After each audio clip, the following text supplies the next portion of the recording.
eu fiquei muito interessado, te falei na prosa prévia, falei já no ar, no seu grupo de estudos do Capital. Eu quero ouvi-los, quero ouvir você, quero ouvir outros.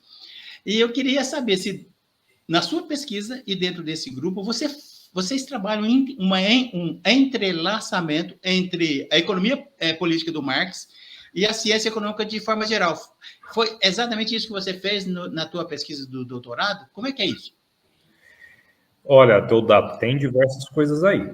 Primeiro, o grupo de leitura do Capital, que eu tenho participado agora, é um grupo de estudo, de leitura, em que eu não entro, né, com a minha própria visão. Na verdade, a minha participação ali, nesse grupo, que é um coletivo, e é um dos grupos de trabalho da Sociedade Brasileira de Economia Política, onde a gente está fazendo o estudo coletivo, a leitura coletiva do Capital do Marx, entendendo que ali é uma questão assim, de orientação didático-pedagógica, de apropriação direta do texto do Marx, do texto. Ele é online?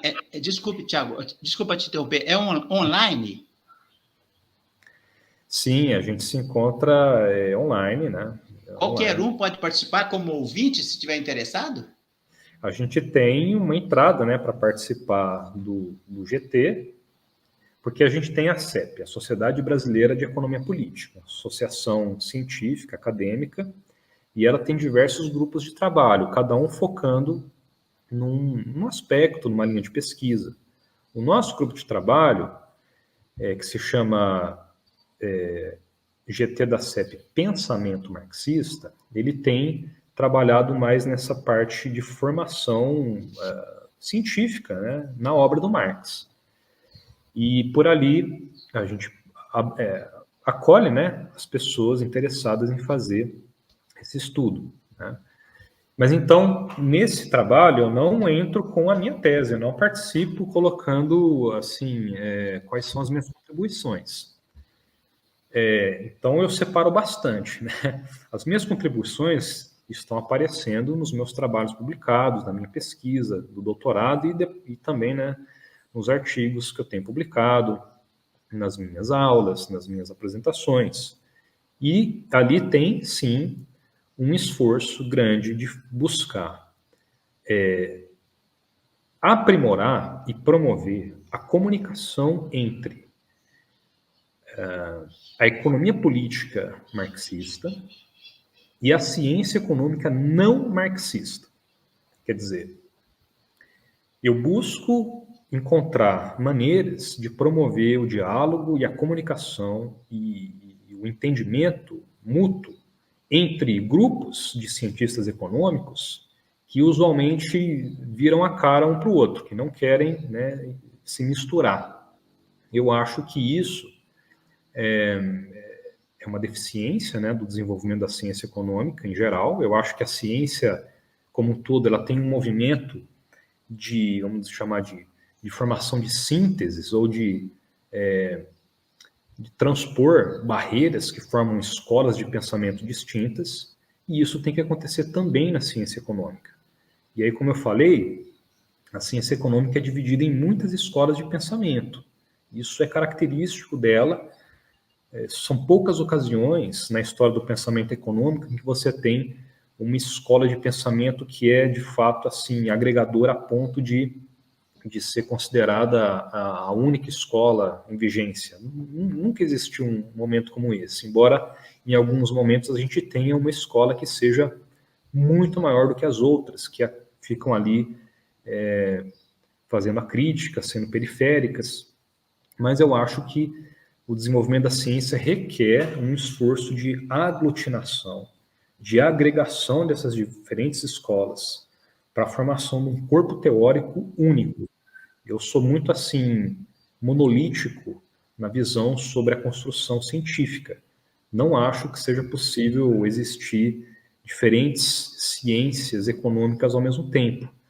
Então, isso é interessante porque, por exemplo, na minha defesa da tese de doutorado, a banca avaliadora considerou que eu estava adotando um ecletismo. Um ecletismo no sentido de pegar diversas correntes do pensamento econômico fazer uma mistura e apresentar uma mistureba desorganizada. E eu não sou adepto desse tipo de metodologia. Eu não sou um adepto de um ecletismo horizontal. Na minha percepção, há um ordenamento na mistura dessas diferentes correntes. Então, no caso específico aqui, né, a ciência econômica marxista, a economia política de Marx, ela se mistura, na minha visão, ou eu busco misturar ela, colocar ela em contato com a ciência econômica não marxista para gerar uma síntese que não é uma síntese horizontal. A economia política do Marx é orientadora, ele é a maior autoridade no campo, nesse campo científico, de todos os tempos, até hoje é insuperado, e o resultado que vem daí é uma aglutinação de diferentes que deve gerar uma inovação, uma renovação da ciência econômica.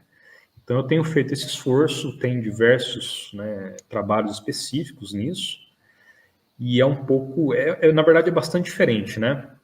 Isso daí, eu tenho seguido, né, a tradição de um economista polonês, que faleceu em 1965, chamado Oscar Lange. Na minha percepção, foi ele quem estruturou, sistematizou esse estilo de trabalho dentro da ciência econômica. Ok, Tiago. Tiago, a sua pesquisa do doutorado, ela foi dividida em duas partes? Fala um pouquinho, assim, meio que a grosso modo, depois eu vou fragmentar. Vou pedir para você falar especificamente da primeira parte e da segunda. Você dividiu em duas partes? Isso, eu dividi a minha tese de doutorado em duas partes, porque eu trabalhei dois momentos que são distintos. A primeira parte, o primeiro momento, eu faço uma pesquisa mais teórica, e na segunda parte eu faço uma pesquisa mais histórica. Essa divisão entre teoria e história, ela costuma aparecer, né, na ciência econômica, e a gente também fala que são diferentes níveis de abstração. A primeira parte, portanto, ela opera num nível de abstração bastante alto, que significa que nessa primeira parte eu não estou falando de um país específico, de uma região específica, de uma época da história econômica específica. Eu estou, nessa primeira parte, fazendo uma análise mais abstrata, mais teórica sobre o funcionamento do capitalismo e das possibilidades do funcionamento do capitalismo dentro de um sistema econômico planejado, né? Como eu falei, o conceito lá do planejamento econômico de natureza capitalista. E, principalmente, na primeira parte, eu desenvolvo bastante o conceito da lei do valor. Esse é um conceito central que remete à noção da mão invisível. A mão invisível, que é bastante divulgada, como eu falei aqui, né, a ideia do sistema econômico que se auto-organiza, se autorregula, é uma ideia da economia política liberal clássica e que está muito presente também na economia política do Marx. E a primeira parte do meu trabalho, na tese, fala bastante dessa lei do valor, sistematiza a lei do valor de um modo mais teórico. A segunda parte é a parte mais concreta do trabalho, em que eu já faço um recorte temporal e geográfico também. Falo bastante, né, da condição e da inserção do continente latino-americano no sistema capitalista mundial. Detalho que esse território fez um esforço de planejamento econômico para avançar na industrialização ao longo do século XX, principalmente o Brasil, a formação econômica do Brasil do século XX pode ser descrita como esse esforço, né, de industrialização coordenada, ou planejada, ou deliberada. E aí, então, é uma análise mais para o campo da história econômica, e menos teórica, menos abstrata, vamos colocar assim. E ela complementa a primeira parte, né? É importante colocar que são duas partes separadas, mas a gente tem que buscar ali a conexão, né? Então, ela complementa a primeira parte, tratando de casos específicos de planejamento econômico para atingir uma meta específica, que no caso da América Latina, como estou falando, e mais ainda no caso do Brasil, a meta do planejamento econômico no século XX foi realizar a industrialização. Enfim, é um trabalho que tem essas duas partes, as duas partes se complementam para defender o argumento de que o planejamento econômico ele pode ter assim diferentes vieses políticos. Em outras palavras, quando a gente fala de planejamento econômico, não estamos necessariamente ainda falando de socialismo. Esse foi um esforço que eu tenho tentado fazer, porque durante a Guerra Fria, né, que foi o conflito entre as duas grandes potências do século XX, toda vez que se falava de planejamento econômico, se fazia uma associação muito rápida ao projeto socialista.